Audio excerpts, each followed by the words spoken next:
Hey guys, it's Zoe, and today I'm going to teach you the basics of knitting.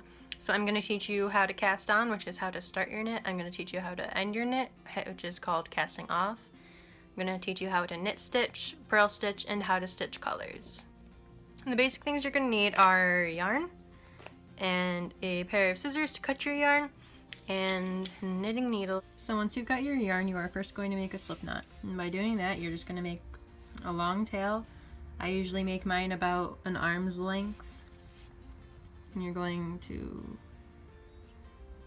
twist your string like that and put your 2 fingers through like this.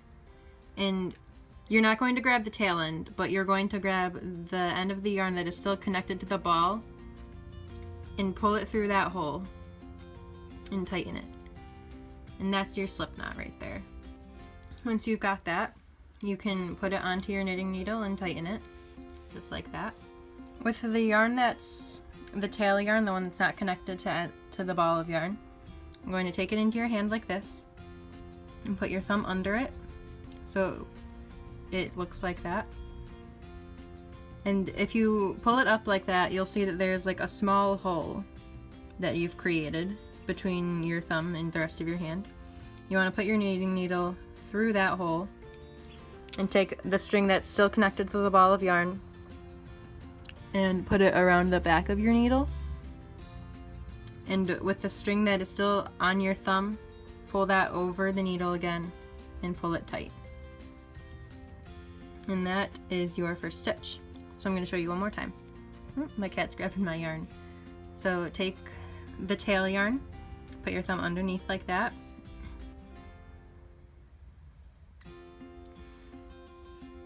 and wrap this around the behind the needle and pull it back over and pull. And you just keep on doing that until you've got it as long as you want it to be. To do the actual knitting, you're going to take your second knitting needle, and I'm going to refer to this piece of yarn that's connected to the ball, the working yarn. So what you're going to do is you're going to take your knitting needle and you're going to, if you have to, you can loosen up that last stitch. You're going to put it through the hole behind it and make a cross, and it should look like that at the top. And you'll take your working yarn, the one that's still connected to the ball, and you wrap it behind the one, or the knitting needle that's behind. So, like that.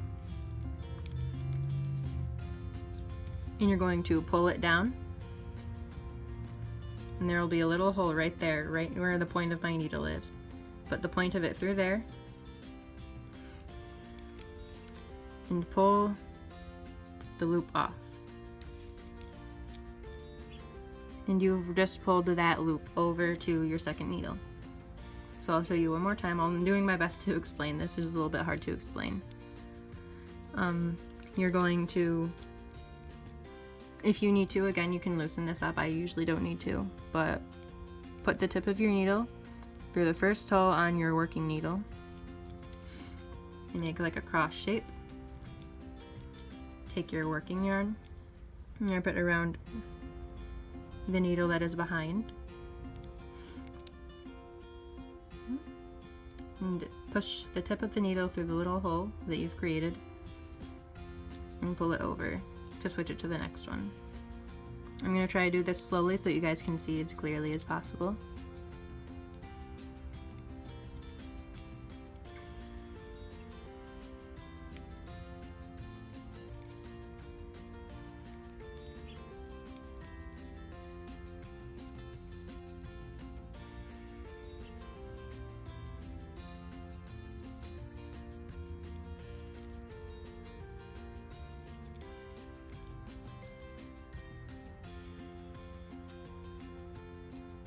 Now what I'm going to show you guys how to do is how to purl stitch, and that's really just like a different kind of stitch. It's not any more difficult or anything than it is to do a knit stitch.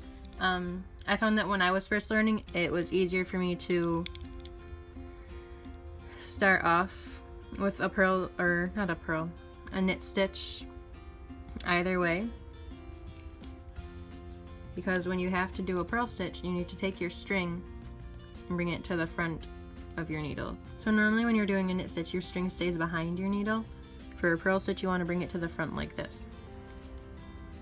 And to do a purl stitch, rather than going behind your needle and up, you're going to go down and across like that.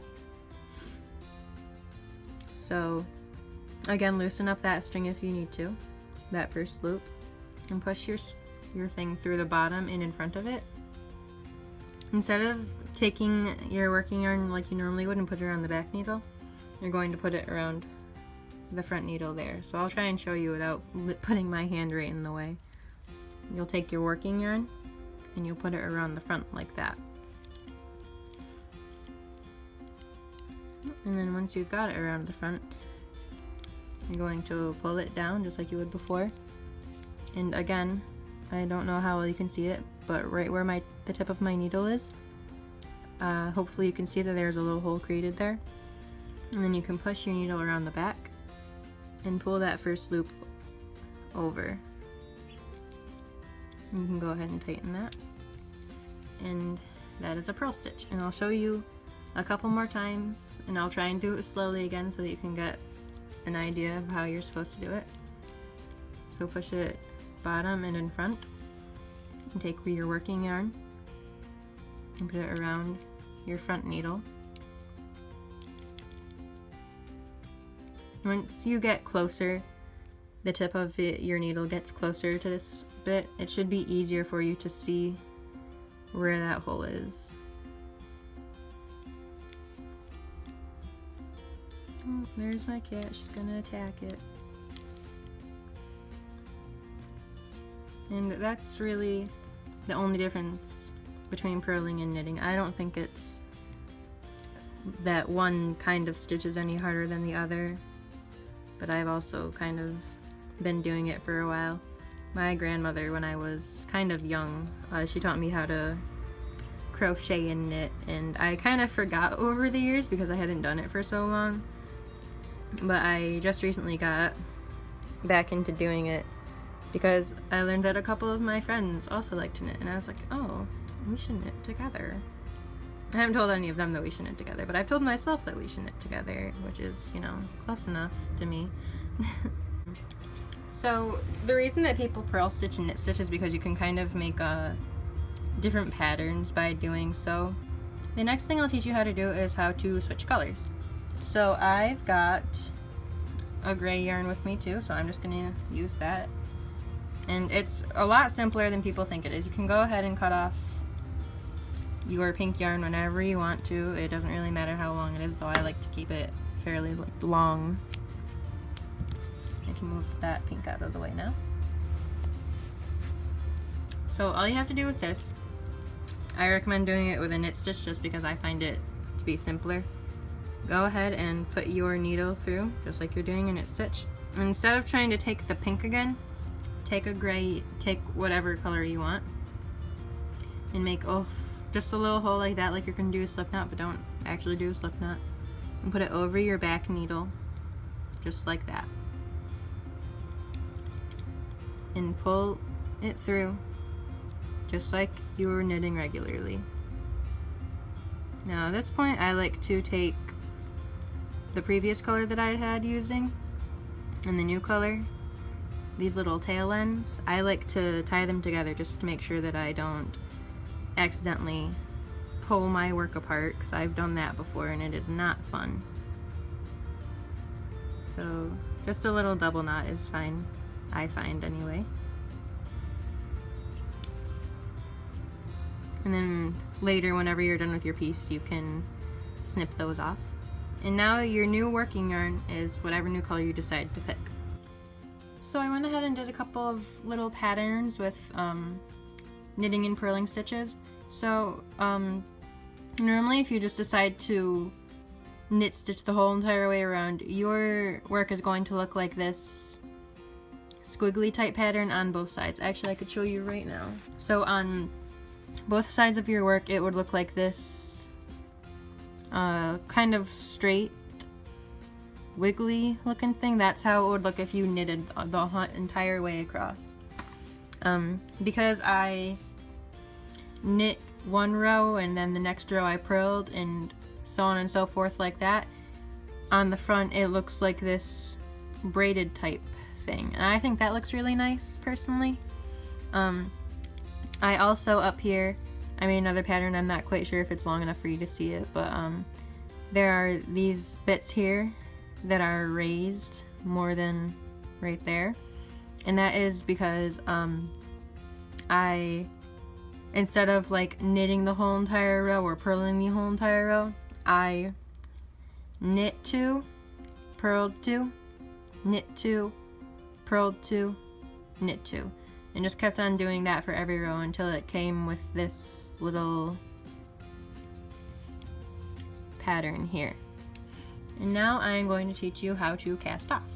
I find it's best to do this with a knit stitch. I'm sure there are ways to do this with something other than a knit stitch. I've just personally never done it, but this is how I cast off. So you knit one knot normally, and then a second knot you're gonna go and knit normally.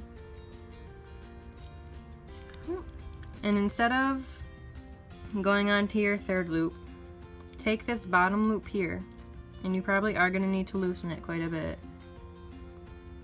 So take this bottom knot and pull it over the first knot and over the tip of your needle. So again, this second knot does not leave the needle. This first knot down here, pull over the tip of the needle and leave the first knot there. And then you're going to go ahead and make it so that there's 2 knots on that needle again. Just like that. And the same thing. Take your bottom knot, pull it atop the first one and over the tip of your needle. So again, this bottom knot goes over the first, over the tip of the needle, and the knot that was on top stays. And I'm on my last loop now.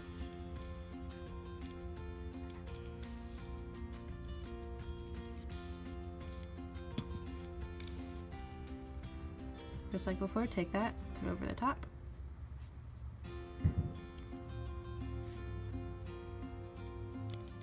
In this last loop here, I just like to, this is the way that I was taught. This might not be the correct way, but the way that I was taught is once you've taken that last loop off, all you gotta do is snip off your end and tie it through.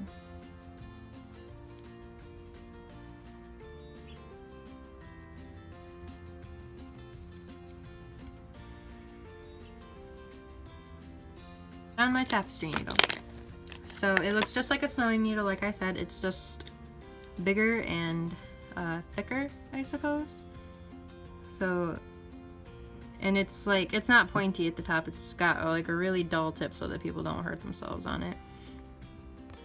So what people would normally do is you would take this tail bit here and just loop it through your stitches.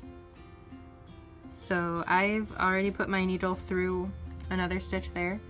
So take your tail and thread it through the needle. Oh, either way, go ahead and keep doing that. And then just pull it through the loop, like that. And just keep doing that until either you have no more yarn left to do it with, or you feel like it's secure enough that your work isn't going to unravel itself on accident. And I normally do this with the top one here too, but I'm lazy and it's just a sample and I don't feel like it, and you got the idea now. And that is it. Those are the basics that I think you need to know for knitting just about anything simple really. And I hope you all liked it and have a great day.